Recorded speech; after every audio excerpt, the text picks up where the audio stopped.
I was confronted by a severe-looking scientist who asked me where I thought I was going. I found his line of questioning interesting. Existential, almost.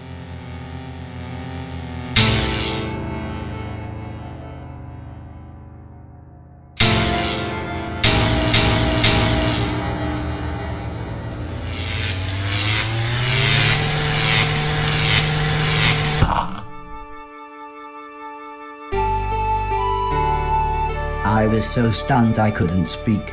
"Are you okay?" asked Heather. "Mum told Dr. Harrell he really shouldn't force a power cycle on you robots." I don't think she recognized me, but eventually I got enough strength up to speak. However, all that came out was, "Heather."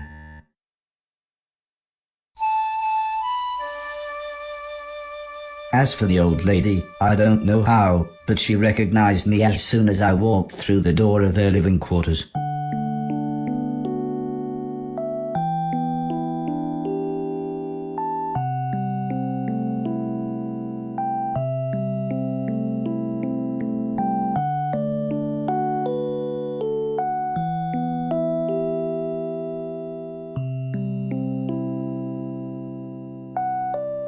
They both smiled when I told them how everyone else had worked together to create a distraction at the base's main gates.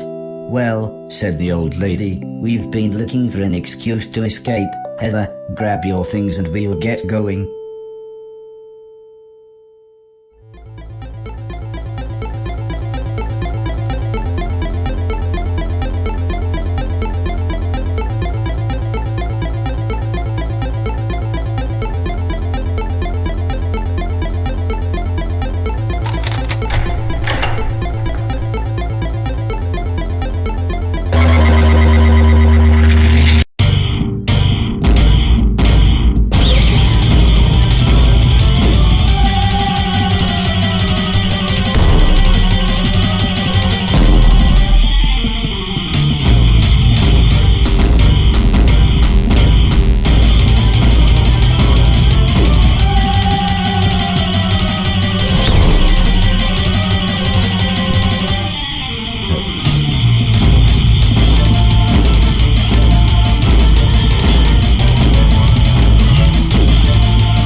A single bored-looking guard stood between us and the exit. All the other soldiers must have been at the main gate, either being entertained or annoyed by Mr. Silton and the others. "How do we get past him then?" whispered Heather as we crept closer. The old lady smiled. "I'll create a distraction and you two run for it," she said. "No, Mum," said Heather. "If we're leaving, you're coming too." But Mr. Logan soon solved our dilemma. As we quietly jogged through the exit, Mr. Silton and the others tore round the corner in the van before screeching to a halt, all the while Mr. Preston shouting and gesturing for us to get in. When things had finally quietened down, I asked Heather what was going on. "It all changed after Dad died," she said, explaining that because the professor didn't want anything to do with me, the old man's financial investors split the company into 12 divisions and began manufacturing all sorts of robots. So the old man, he was actually my creator, my maker. I suppose a more poetic man might have called him my father. Soon, the robots were sold to every country, Heather continued, saying that when a small skirmish in the Middle East turned into a global war, every country started using robotic troops. In literally less than a day, every country's robots realized that the other robots were not the problem, the humans were, and, very logically, deserted, with disastrous consequences.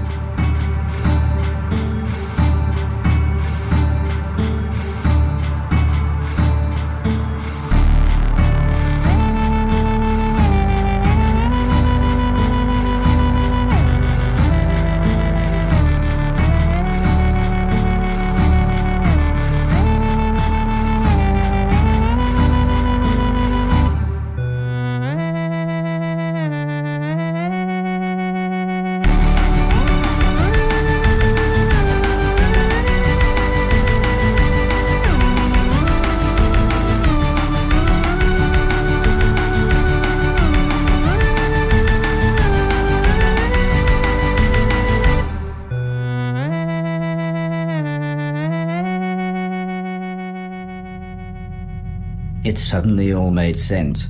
What the professor had said, all the other robots, and why no one ever wanted to talk about the war when I was around. All of a sudden, Alice shouted for everyone to hold on. We were being followed.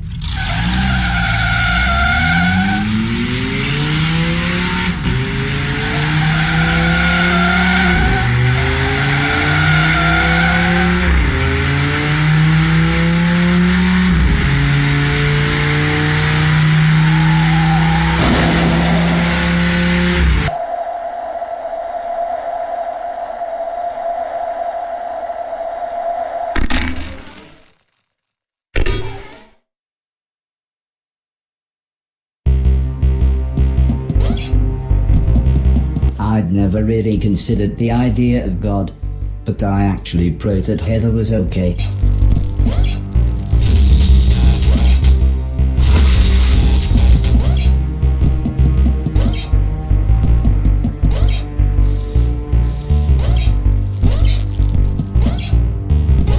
We'd fallen pretty far out of the van, and I wasn't sure I'd really braced her fall.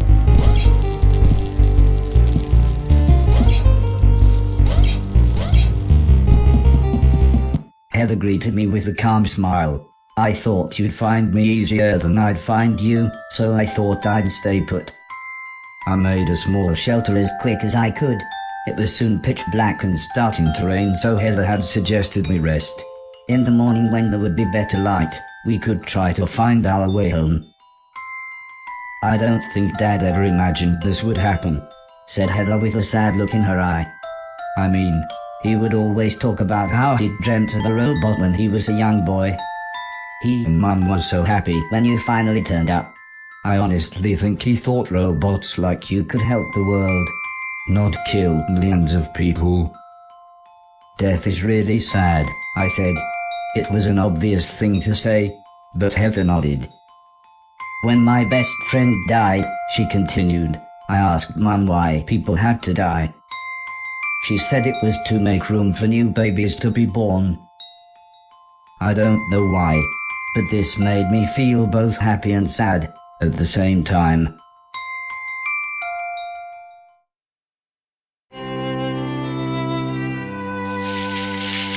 Mr. Preston practically fell through a bush as he said, "There you are. We've been looking for you all night." He explained that they had lost the soldiers but the van had broken down.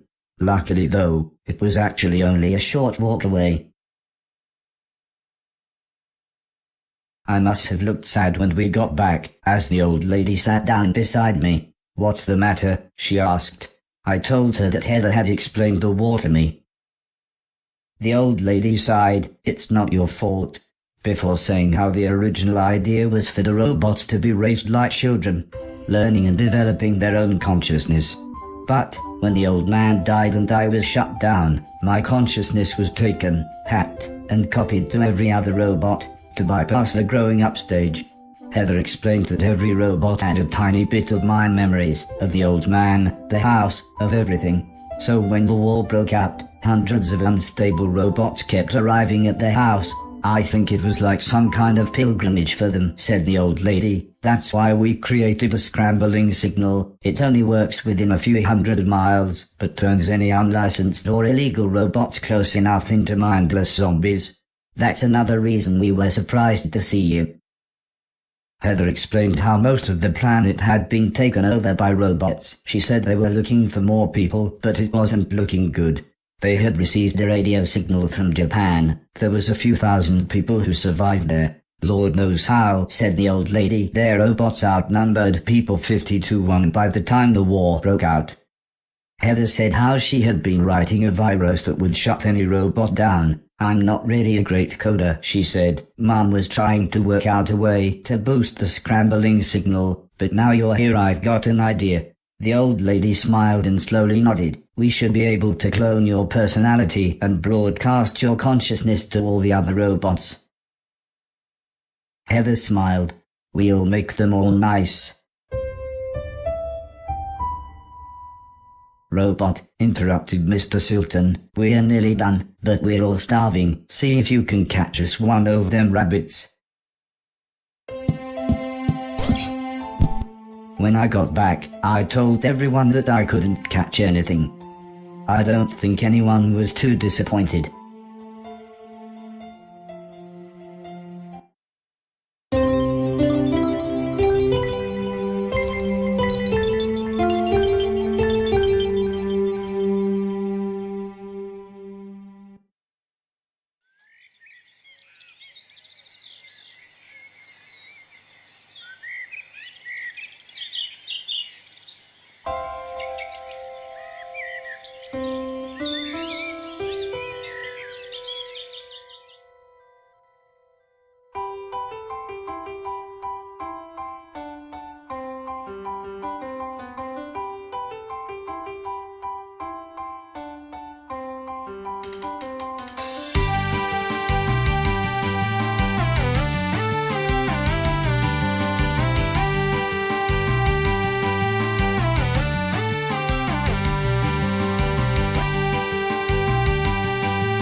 In the morning, Sim and Alice brought the blind man to the house. Despite his lack of sight, he was quite the computer expert. He talked the others through the process of setting up a video phone. He said it should serve our purpose, but the low bit rate might make everyone's faces look a bit blocky.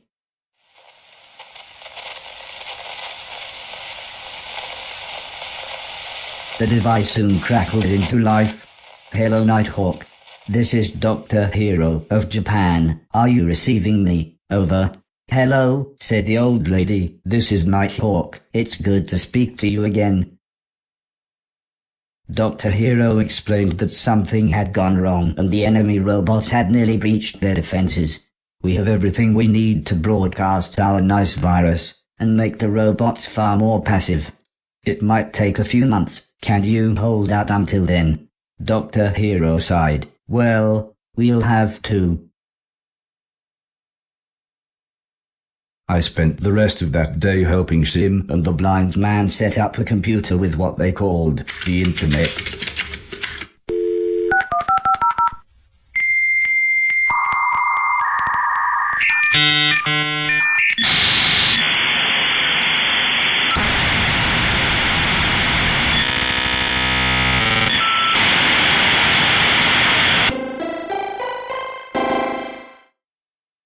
The planet might have been ravaged by war, but this allowed people to communicate with each other. The old lady was concerned about viruses and other technical-sounding things, explaining that they might infect me. But Mr. Silton talked right over her, as he convinced everyone it was a great idea. It was amazing. When Heather and I looked at it, there was nothing but video games and awesome cartoons. When Mr. Preston looked, it was all strange conspiracies and ghosts. Mr. Logan saw guns. Alice saw that her church was having a summer fete. For Mr. Deck it was operas and subtitled films. But when Mr. Silton looked at it, I was shocked to find the entire thing was full of naked ladies.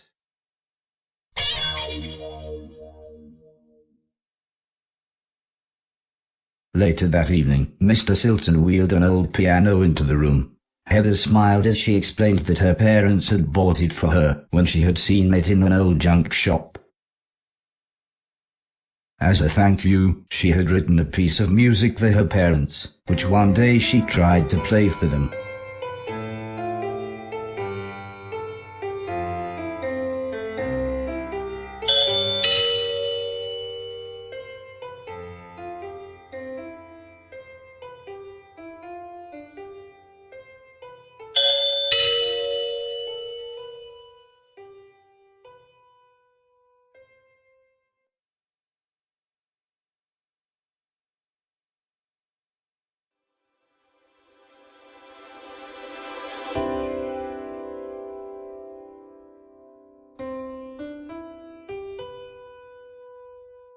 For some reason, she then gave me a huge hug and suggested I might like to play the piano with her.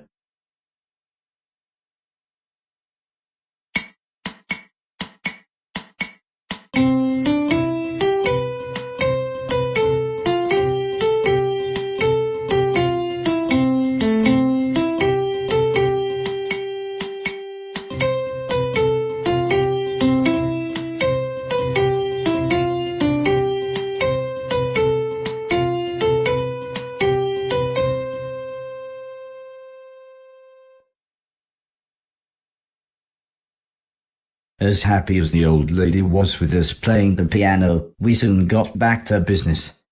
After scanning the house, she explained that, other than the escaped nanobots, there were 4 test robots that I would have to track down. They had each taken important satellite parts that we would need to broadcast the nice virus, and we had to get these parts back to the hallway with the rest of our equipment. If you're going to explore the house, said Mr. Silton, you should know some of the doors have been boarded up. Here, take my crowbar. Oi, that's mine, laughed Mr. Preston. You said you didn't take it. You really are a proper c***. Mr. Preston explained that they had used it in what he called their old business. I soon realized this meant all sorts of robbery, but he said that they'd given that all up after falling out with their old gang of associates. Although Mr. Preston's story was very interesting, Simon the blind man had something even more interesting for me, something they called an auto map.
The block was very shiny. It looked like it might be able to reflect the laser beams.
after a while, I thought maybe it was a good idea to get the shiny block.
This room used to terrify me. I always thought these ancient tribal masks looked like something from a nightmare.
most valuable things I'd seen.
but it looked expensive.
As if from nowhere, Heather appeared. I was shocked. The house was a dangerous place for a well-trained robot, let alone a young lady. "Why are you so surprised?" she asked. "I know this place at least as well as you." I was able to salvage some circuitry from the other robot, and Heather was more than happy to help fit it. Heather showed me her robot manual and explained how I would use this new power-up. It was designed for demolition units and seemed that it reinforced my shoulders, allowing me to barge through old or crumbling walls.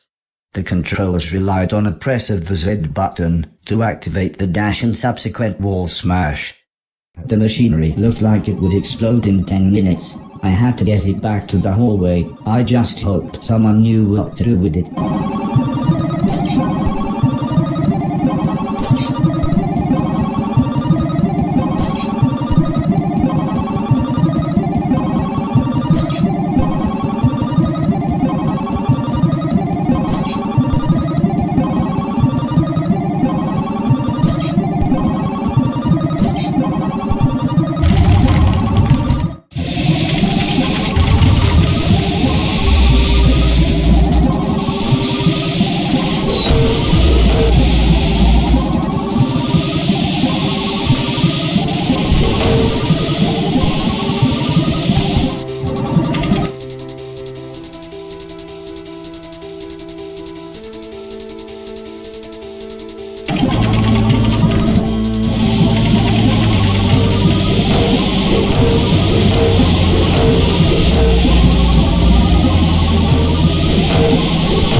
my return, the old lady and the blind man fitted the secretary. I was worried about Mr. Deck as he seemed depressed about being chained up. But when I tried to talk to him, he just looked angry and went back to his lovely music. So I made my way up to the roof to help everyone fit the satellite dish and bring us one step closer to broadcasting the nice virus.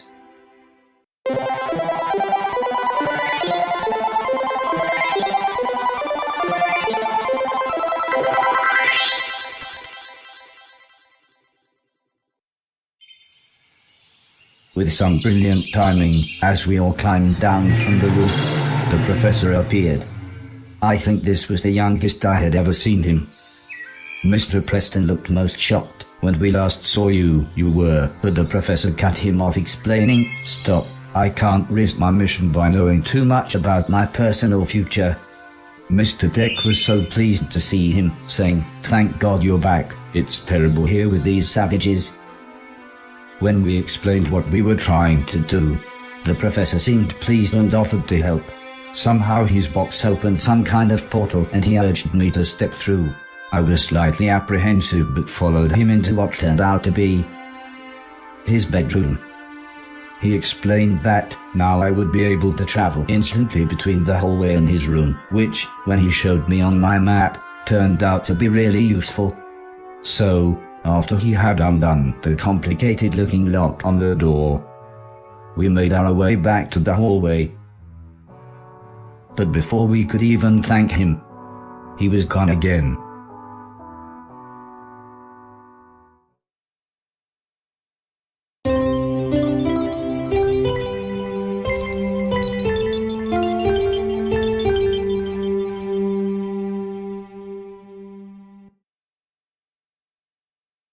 "Japan calling, this is Japan calling," came the voice again from the computer screen. With a big smile, Dr. Hero explained that they had been contacted by other survivors. But before he could say any more, he was interrupted in the most horrible way.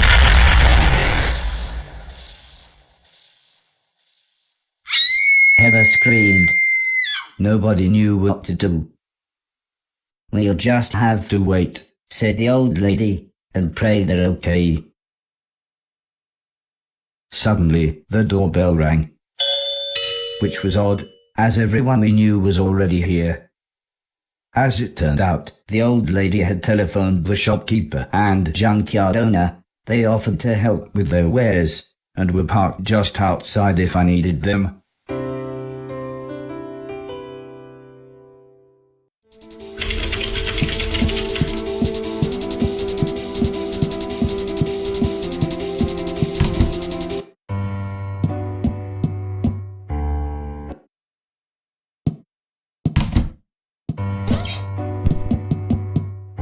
"Now then," said the dirty old man, "let's see what you've got. If that's genuine, I'll be quids in." Impressive. "I'll just clean off the blood. I'll just clean off the blood. It's a bit broken, but I'll take it. It's a bit broken, but I'll take it. Haven't seen one of these since I was a boy. It's a bit broken, but I'll take it. Everything else is junk." "Go on then," said the younger man, "stick everything in, Bertha."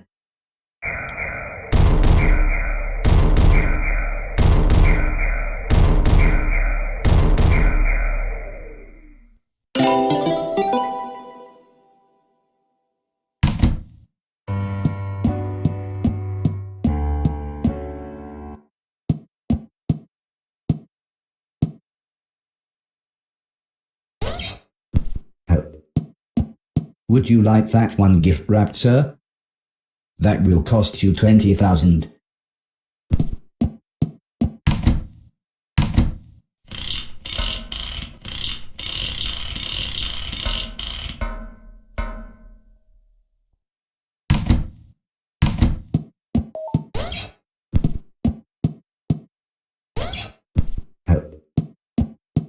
"I'm no good with technology, sir. That cost 2,000.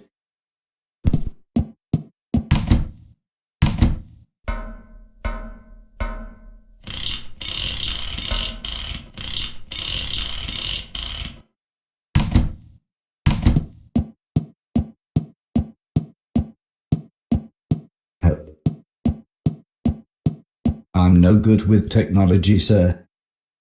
That will cost you 20,000.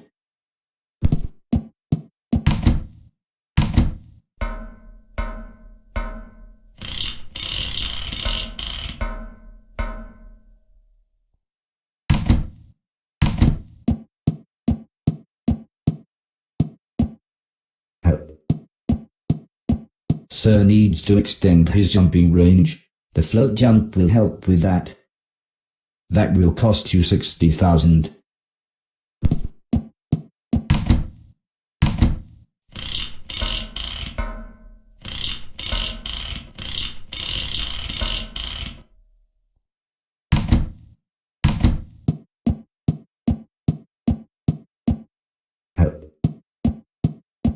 Sir deserves a little time off, I'm sure. The charge for it is 10,000.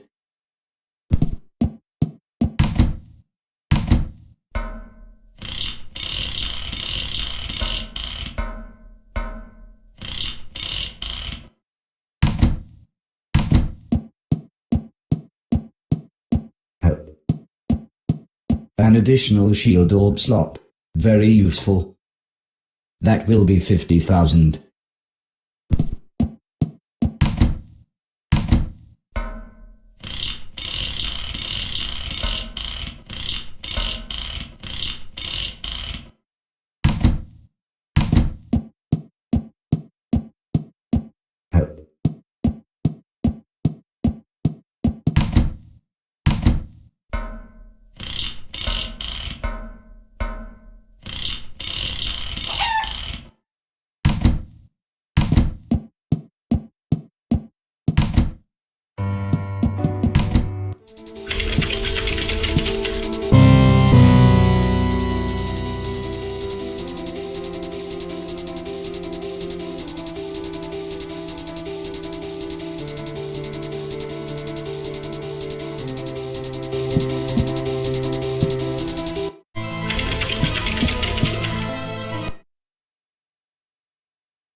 This seemed quite valuable.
I wasn't able to salvage much from this robot, just some containers full of a funny-colored liquid.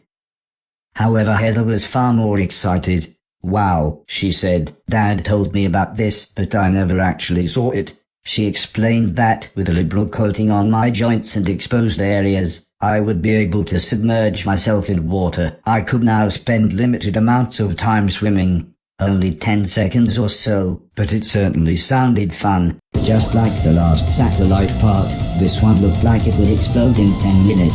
I needed to get back to the hallway.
When I got back, I gave the circuitry to the old lady. It took her and the others a couple of hours to work out what to do with this part, but eventually we were ready to head up to the roof to fit it. Everyone else was worried that Mr. Preston had gone out hours ago. He was going to collect the me machine and said he would only be 20 minutes, but Mr. Silton said he was sure he was fine and we should set up the next satellite transmitter for the nice virus.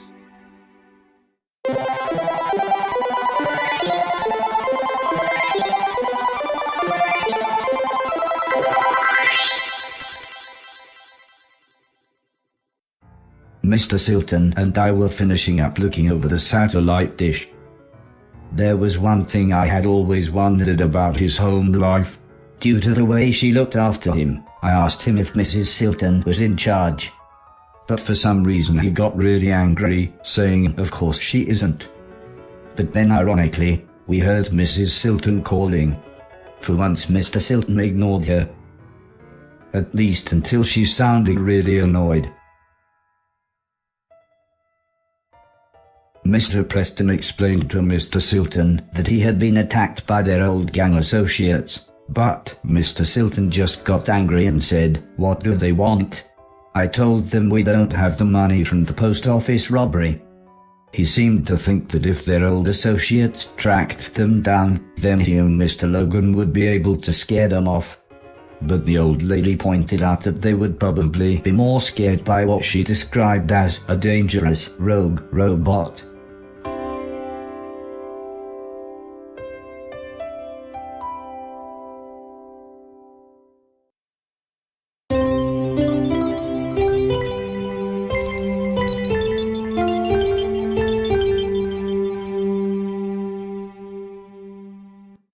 "Hello Japan, this is Nighthawk calling," said Heather. "Are you receiving me? Over." For days we'd all taken it in turns trying to contact Dr. Hero, but the longer it went on the less hopeful we were. "Any luck?" asked Sim. "No, nothing," said Heather. "I'm just worried they're all dead." I didn't like having that image in my mind.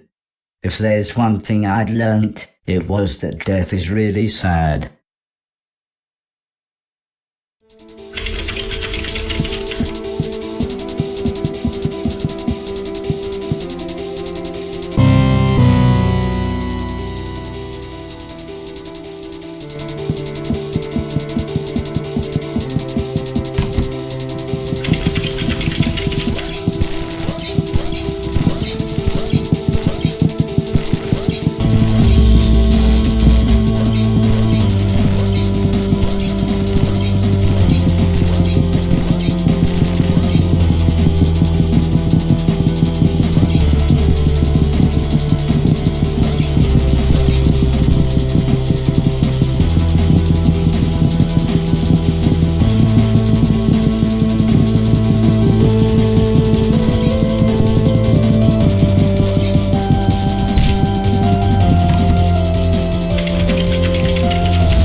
This was clearly worth something.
Some things were worthless junk, but this could be sold for a decent price.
one of the most valuable things I'd seen.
I didn't know how much this was worth, but it looked expensive.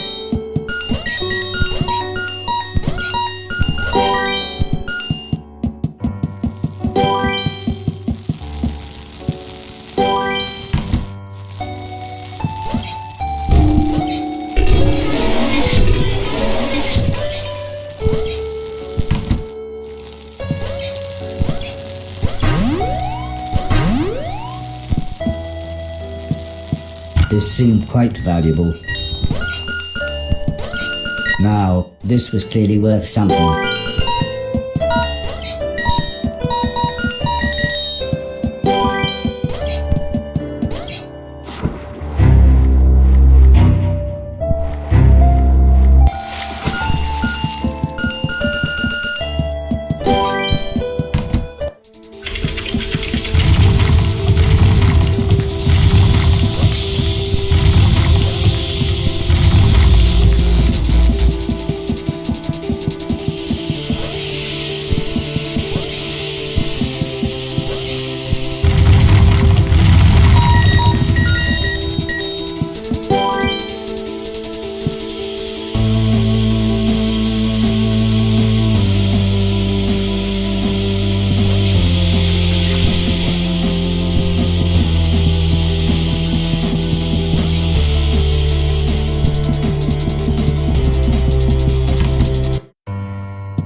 The room was so cold, my shoes wouldn't stick to the ice.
Some things were worthless junk, but this could be sold for a decent price.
This was one of the most valuable things I'd seen.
I didn't know how much this was worth, but it looked expensive.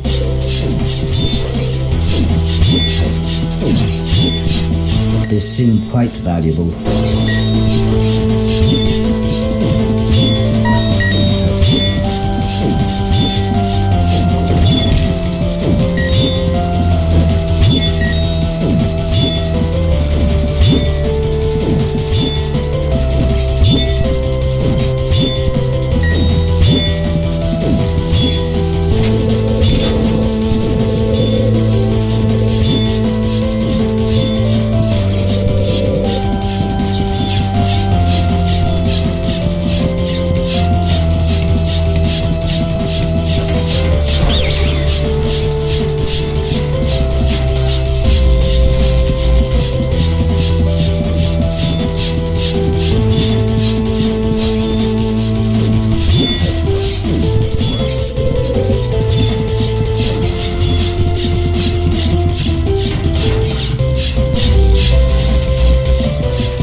Now, this was clearly worth something.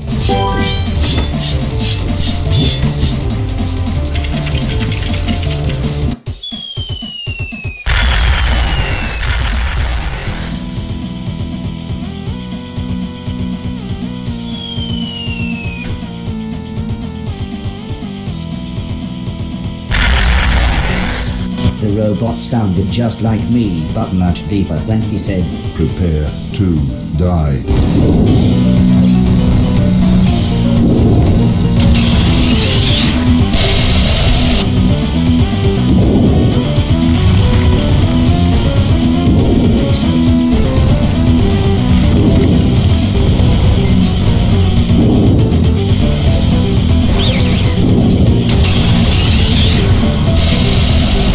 Catch this.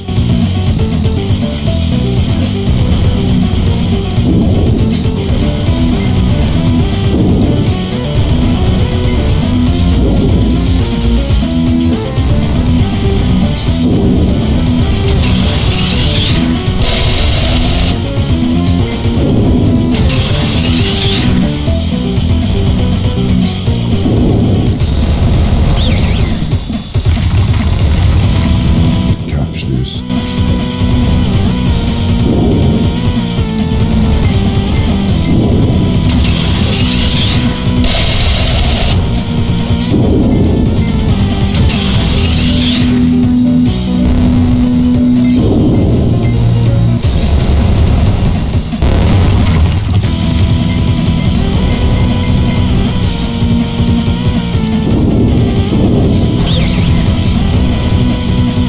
Catch this.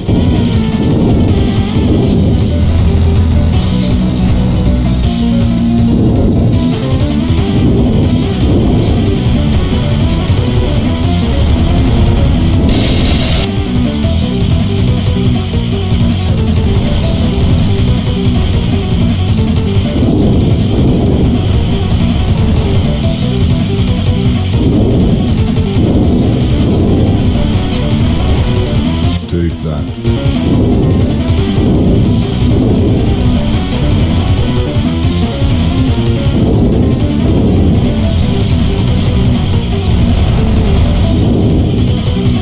all that came from this robot was a large deflated rubber ball. I had no idea what it was, but Heather fitted the power up in a matter of minutes. It wasn't perfect, but she made it work. Heather explained that by tapping the up button twice, then pressing the run button, I would be able to inflate a large helium balloon. I would then be able to float upwards for a short period of time.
old lady took the circuitry from me when I got back. While I was gone, Mr. Deck had tried to escape, so Mr. Logan was now literally holding his chain, just like the dog. The blind man had finished up the wiring, so we went to the roof to attach the satellite and prepare for broadcasting the nice virus.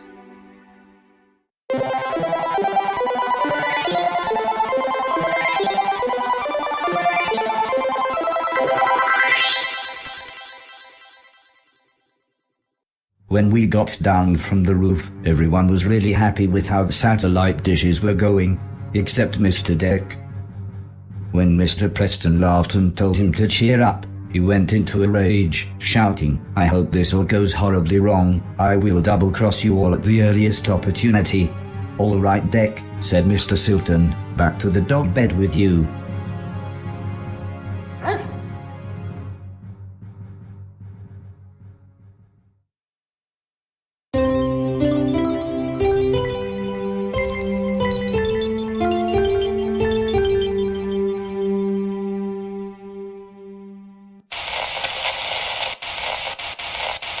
Japan calling. "This is Japan calling," came the voice again as the screen crackled into life.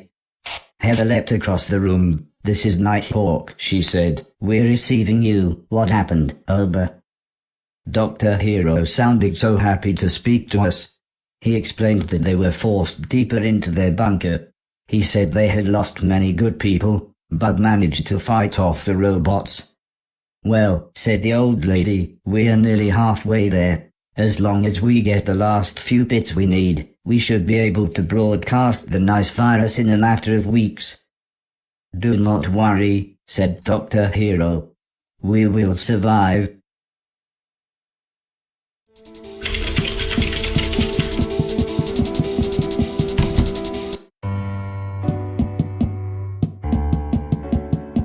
"Now then," said the dirty old man, "let's see what you've got.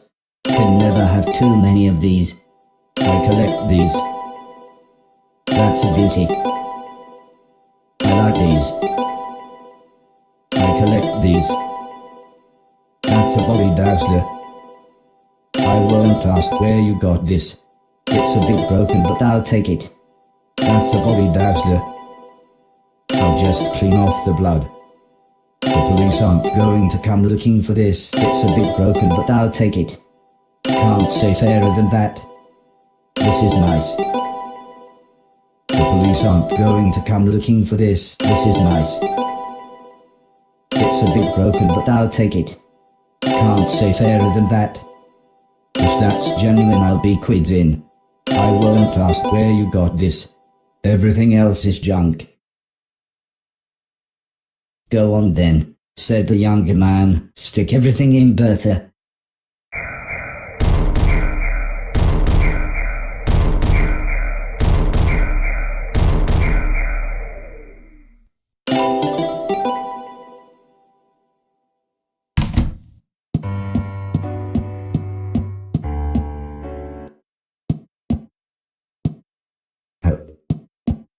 "Restocking on shield orbs. Very wise, sir."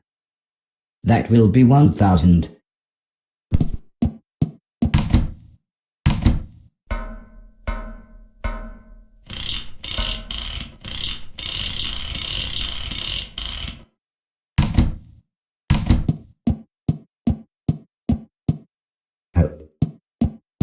"That'll keep the water out of your joints forever, sir." "The cost for this upgrade is 80,000.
Some things were worthless junk, but this could be sold for a decent price.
This was one of the most valuable things I'd seen.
Even Heather was confused by this upgrade. It took her ages, but with a few final twists of her spanner, the power-up was complete.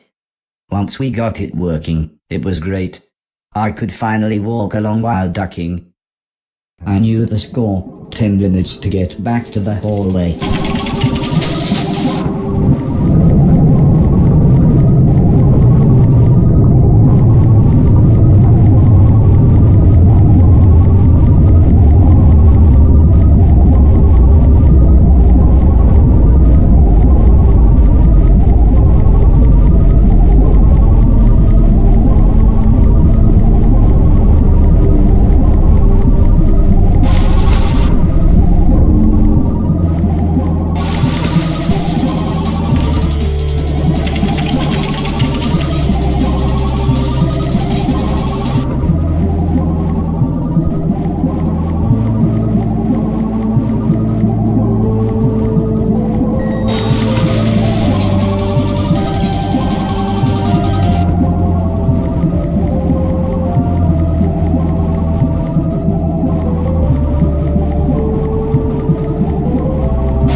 took the satellite part from me and promptly dropped it.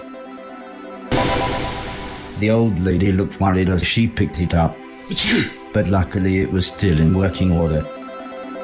So we made our way up to the roof to install it. With this, we were one step closer to broadcasting the nice virus.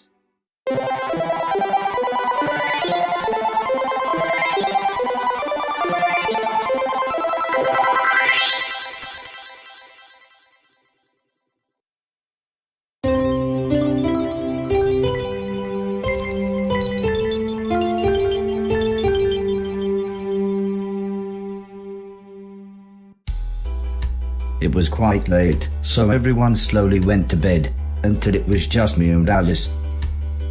The sweet smell of her funny green tobacco filled the air as she explained she had a surprise for everyone in the morning.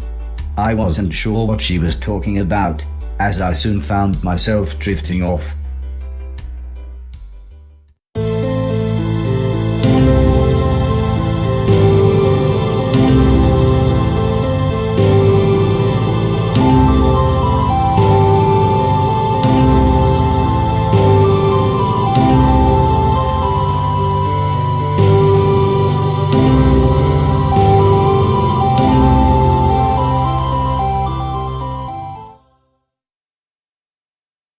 The next day, everyone was wearing their best clothes. Alice had finally talked them into going to her church.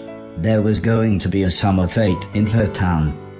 They were all driving in Mr. Silton's van, but it was so cramped that I thought it would be better if I took my usual method of transport and traveled by train.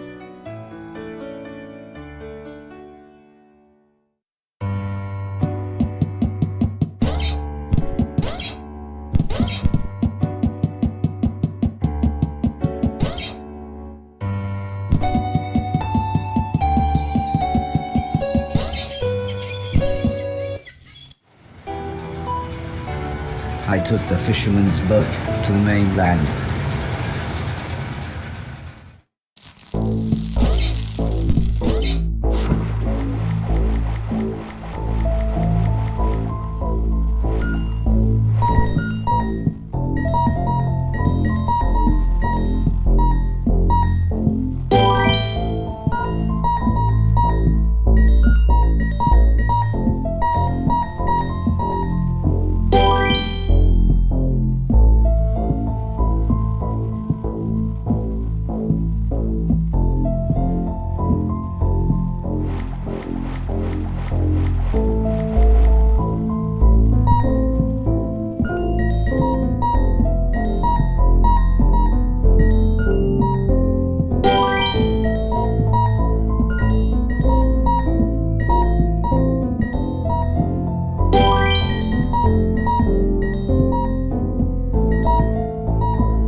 Alice's church sounded really interesting. I didn't know what it was, but she seemed really excited.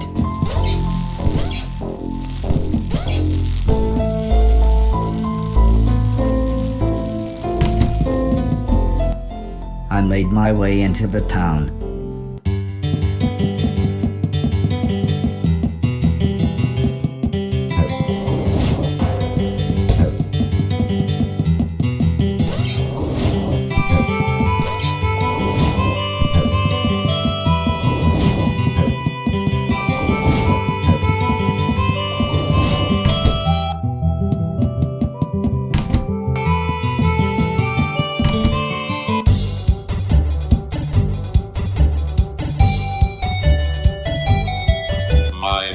doors. The train is now departing.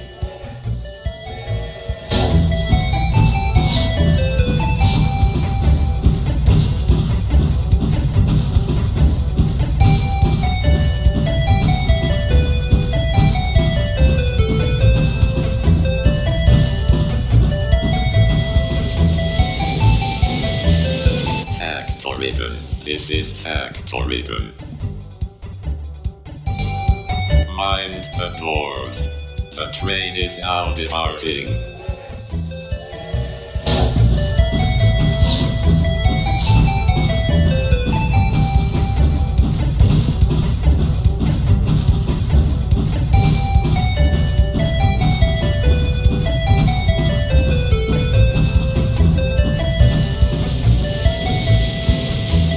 Sitcom. This is sitcom.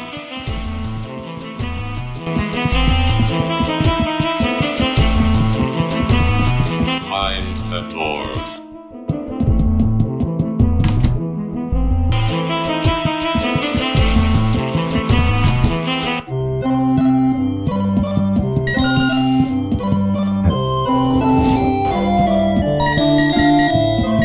I didn't know how much this was worth, but it looked expensive.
I suppose the one good thing about a closed fun fair was the lack of queues.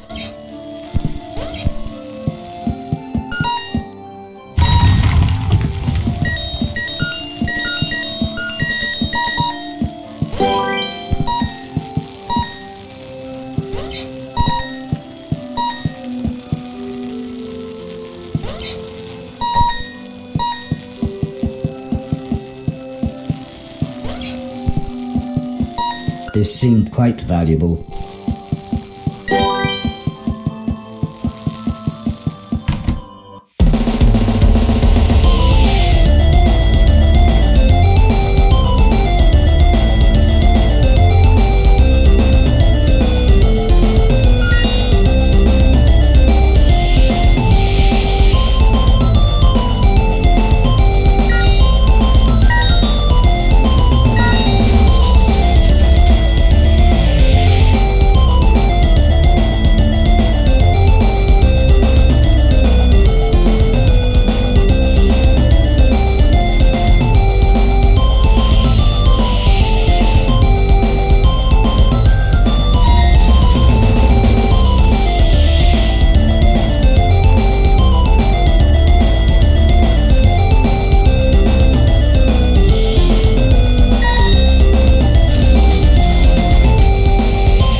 This was clearly worth something.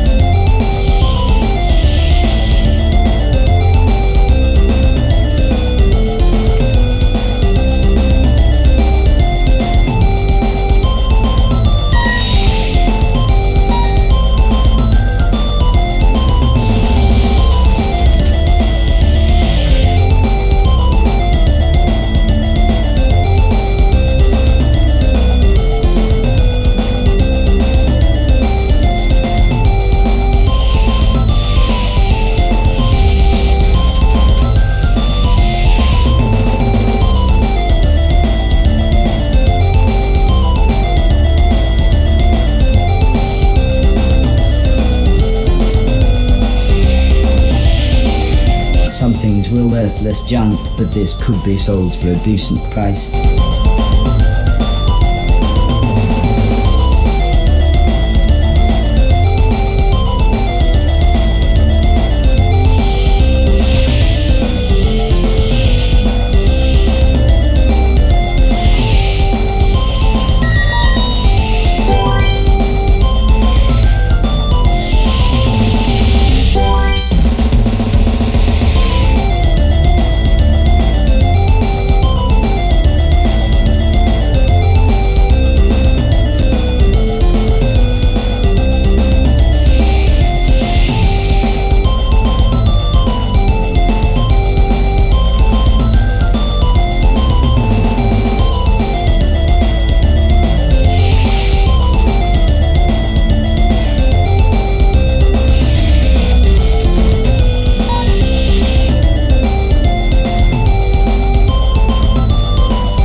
This was one of the most valuable things I'd seen.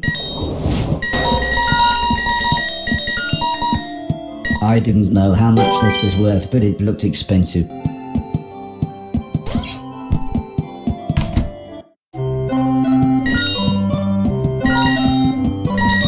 The exit door was blocked by one of the Ferris wheel's cars, but I could see the controls on the other side.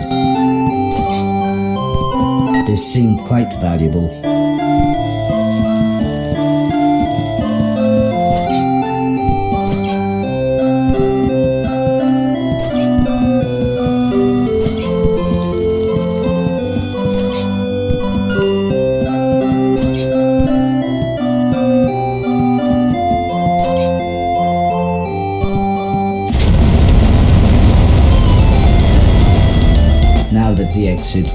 locked. I just needed to get back to the door.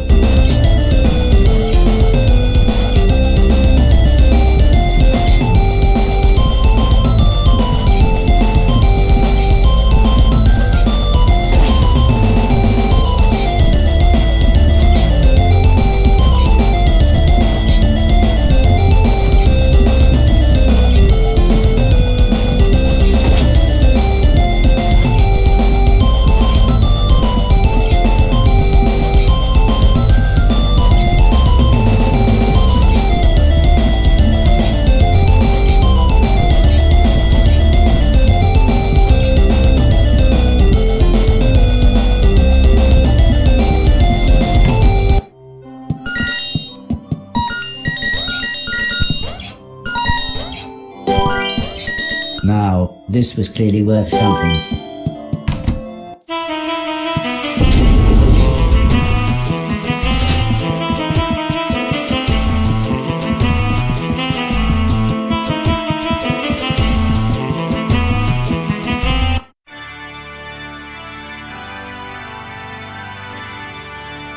A man in a nice white dress spoke of creation, life, death, and ascension. The stories were slightly confusing, but I found them very comforting. After the service, Mr. Silton and some of the others were all very excited to buy some smelly green tobacco from the man in the nice dress. "Come on, girls," said Alice as she offered the cigarette. "Anyone partaking?" But Mrs. Silton pointed to her pregnant tummy as she said, "You're as bad as my husband."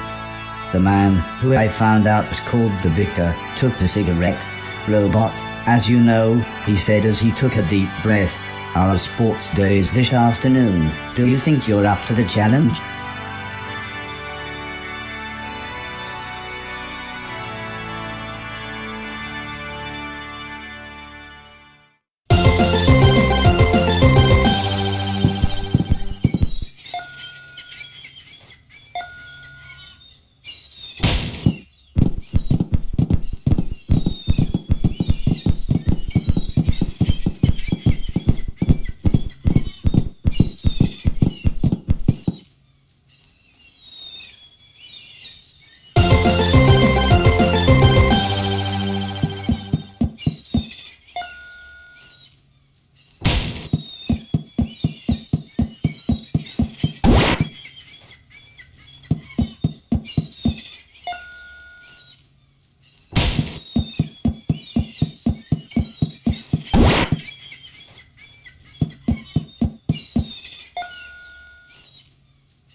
I walked up to Sim and the vicar, but I wasn't sure what they were talking about. "Yeah," said Sim, "totally filled the basement. She's got 3 old garages as well. All full, stuff everywhere. I mean, it obviously hit me hard when..." Alice said she was popping inside. "Let me know if you need any more help." "If you really want to help, do me and yourself a favor. Stop collecting the bicycles and everything else. You've got to let go." I think Alice made the decision right then and there, as she just turned to me and said, "It's all yours."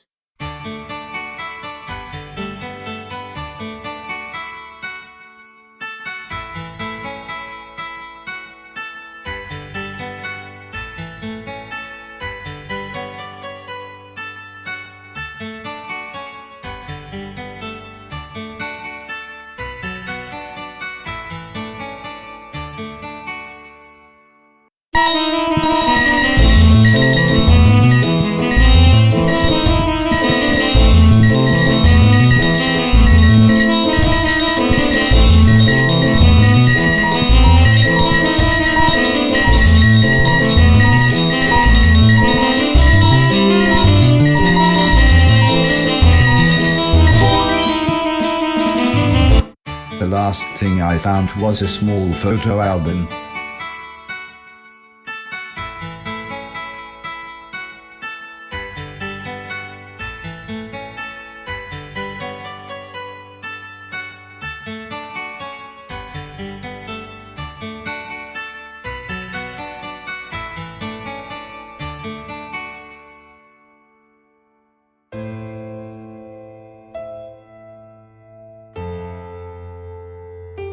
I decided I would leave it here. After I had cleaned their basement, Alice and Sim got back in the van with everyone else. So I caught the train back to the house, which I suppose now really was our family's home.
The train is now departing.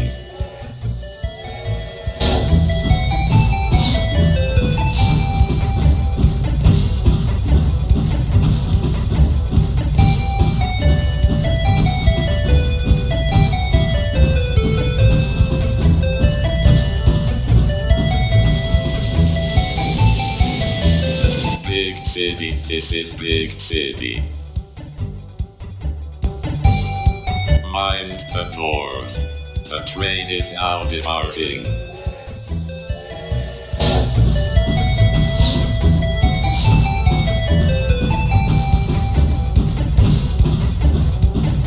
Mainton was the next stop. I could get back to the mainland and Mr. Silton's from here.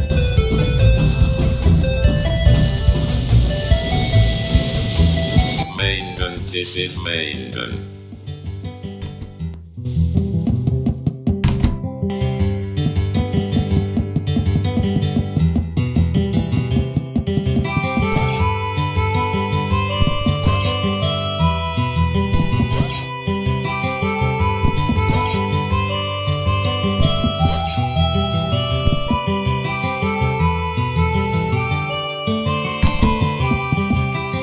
I made my way back out to the mainland.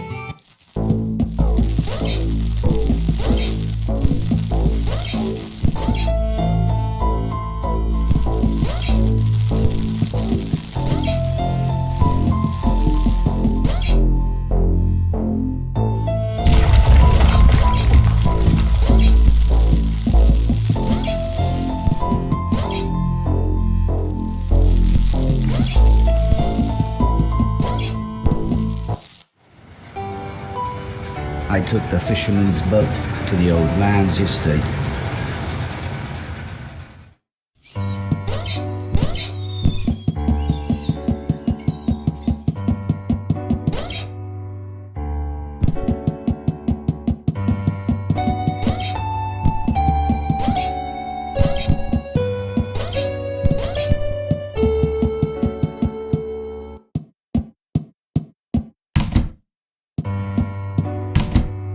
When I got back to the house, it was quite late, so everyone was going to bed. For once Alice wasn't smoking her smelly tobacco and was actually the first one asleep.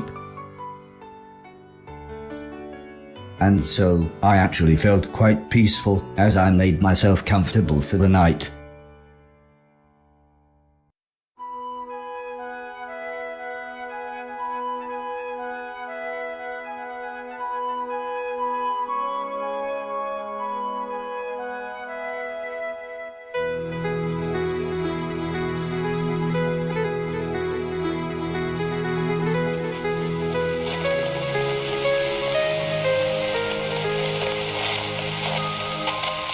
Japan must have different clocks to us, as it was barely daybreak when Dr. Hiro's next communication came through.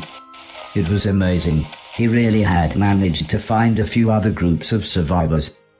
"So, these are our saviors," said the French scientist. "A band of thieves, some old ladies and a little girl." Well, they've done better than we have, laughed the big German man. "There are no bad robots where they are."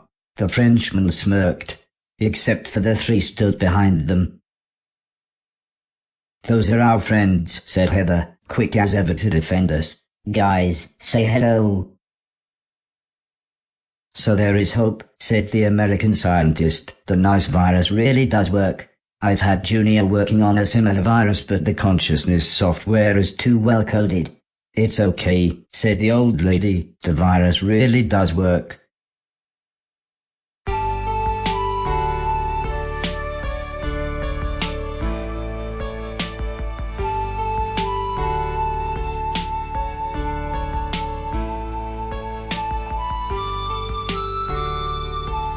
The next day, Heather tried to finish off the nice virus code. There were a few problems, but with a bit of help from the old lady, everything eventually worked. However, by the time we were done, it was quite late, and as Heather's nice virus code would take a few hours to compile, the old lady suggested we take it easy for the evening. She rummaged through her suitcase and pulled out a pack of what she called cards. For some reason this offended the blind man, who didn't want to play, and Mrs. Silton refused as she seemed to think it was some kind of gambling. But everyone else gathered around the table.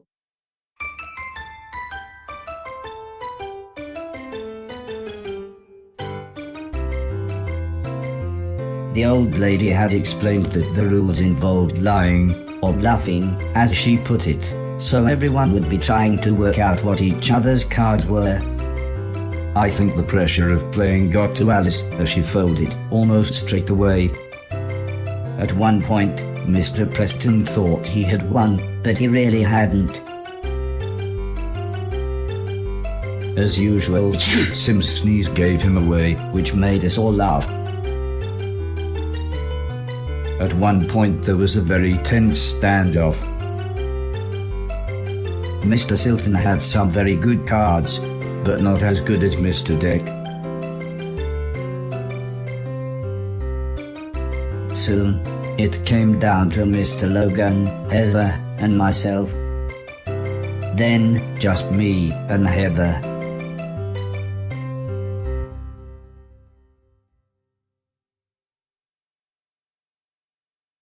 Despite having the best cards possible, I decided to let Heather win. I was so pleased How happy this made her. it was nearly midnight by the time the game finished, so most people got ready for bed, leaving just me, Mr. Preston and Mr. Logan. Mr. Preston was trying to explain his conspiracy theories. This made Mr. Logan laugh. Barry already told you all that was nonsense, but Mr. Preston continued, don't listen to Silton, he's a proper c***. However, Mr. Logan still pointed out how flawed his logic was. For one, everyone who he claimed was in the shadowy syndicate ruling the world from behind the scenes were the same people who actually ruled the world, the Queen of England, the President of America, etc. He wasn't even swayed when Mr. Logan pointed out that these people had either been missing or dead since the war, so there was little chance anyone was even ruling the world these days. Mr. Preston paused briefly, then smiled the smile of a man confident in his own beliefs, and went to bed. Which left just me and Mr. Logan talking. He was an interesting man, but we'd never really chatted as he'd made it quite clear he didn't really like robots. He'd seen many friends killed by them during the war, so I could kind of see his point. I tried to explain that I had once accidentally killed an old man, and I still felt complete regret. That's good. You never really get over it, he said as he looked around. Time for bed. Good night.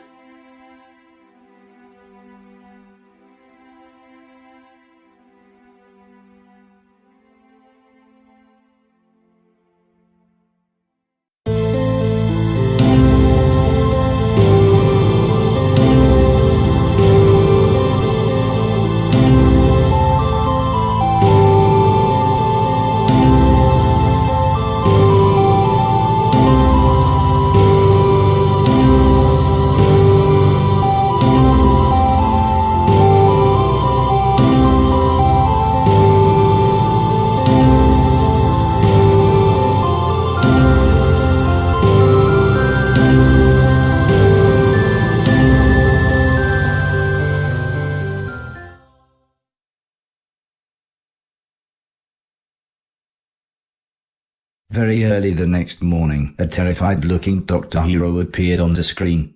Our defenses are nearly breached. The last door could go at any moment. We are nearly ready to broadcast the nice virus, said the old lady, but her expression soon turned to confusion. Where's the American scientist?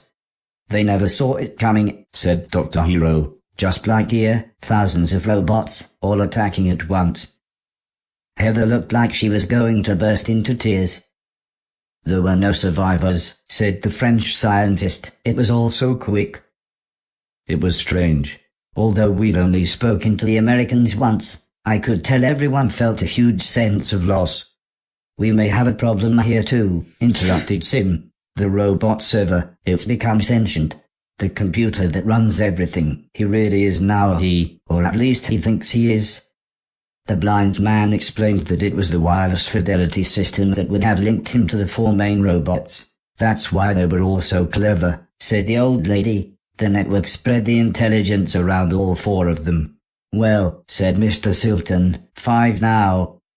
Sim explained I would need to force a power cycle on the server before we sent the signal. He's got so much control of the network now, he could probably shut the satellite back down before we'd even started setting it up. The old lady rummaged around in a few boxes. Here, she said as she gave me a passkey. Take this. It'll get you into the observatory in the attic. That's where he is.